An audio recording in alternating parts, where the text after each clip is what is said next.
Magpainit na ako ng mantika sa kawali at iprito ko muna yung patatas at carrots hanggang sa magkaroon lang ng dark spot, at ilagay ko na rin yung bell pepper. Ihalo lang hanggang sa maglabas lang ng aroma. Pagkatapos yan, tanggalin muna sa kawali at ilagay sa bowl at i-set aside. Habang ginagawa ko yan mga kalasa, kung bago ka pa lang sa aking channel, welcome. At huwag kalimutan mag-subscribe at i-click ang bell button para sa mga notification.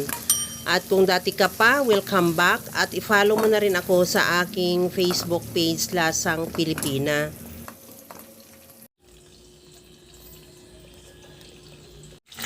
Sa disim na kawali, iprito ko na rin yung manok. Bali, 4 na quarter legs yan. Hiniwa ko lang ng pa-serving cut at sinison ko na rin ng asin at paminta. Antayin na lang na mag-brown yung kabilang side at saka balik ta rin. Ganon din yung kabilang side. Pagka-brown niya, tanggalin muna ulit sa kawali at ilagay sa bowl at i-set aside.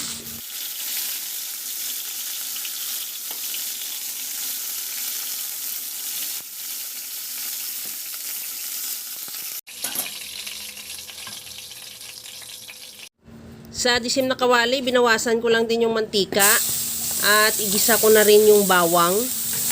Ihalo lang din hanggang sa maglabas ng aroma at isunod ko na rin yung sibuyas.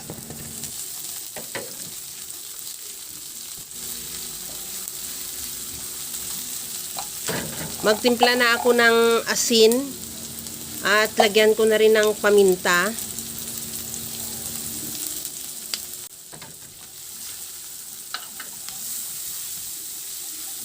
Maglagay na rin ako ng tomato sauce. Ihalo lang hanggang sa magbula o makulo lang yung tomato sauce. At ilagay ko na ulit yung manok. Ihalo lang ng mabuti hanggang sa makoat lang ng tomato sauce yung manok. O hanggang sa mag-reduce lang din yung tomato sauce. Yung magkunting malapot na siya o matuyo. At saka na ako maglagay ng tubig. Nakadepende naman yung dami ng tubig sa dami ng manok. Basta palampasan mo lang siya para sigurado yan na makakapalambot na rin yan sa manok. At siguraduhin mo lang din na matanggal mo yung toast na nakadikit sa kawali at takpan natin yan hanggang sa kumulo. Pagkakulo niya, ilagay ko na rin ulit yung pinirito nating patatas at carrots para maluto na talaga yung patatas natin makasabay sa manok hanggang sa mag-reduce lang din yung sabaw niya. Sa puntong ito, okay na tong ating manok. Maglagay na ako ng grated cheese. Ihalo lang hanggang sa matunaw lang din yung cheese.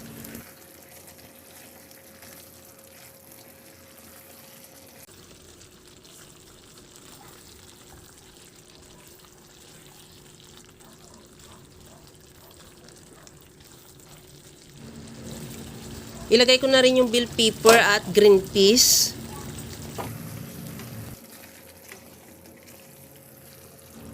At para mas lalong creamy yung ating chicken apritada, maglagay ako ng evaporated milk. Kung may all-purpose cream ka, pwede rin. Mas masarap din siya. Kunting halo na lang yan at ready to serve na yan. Yung ating napakasarap na cheesy, creamy chicken apritada.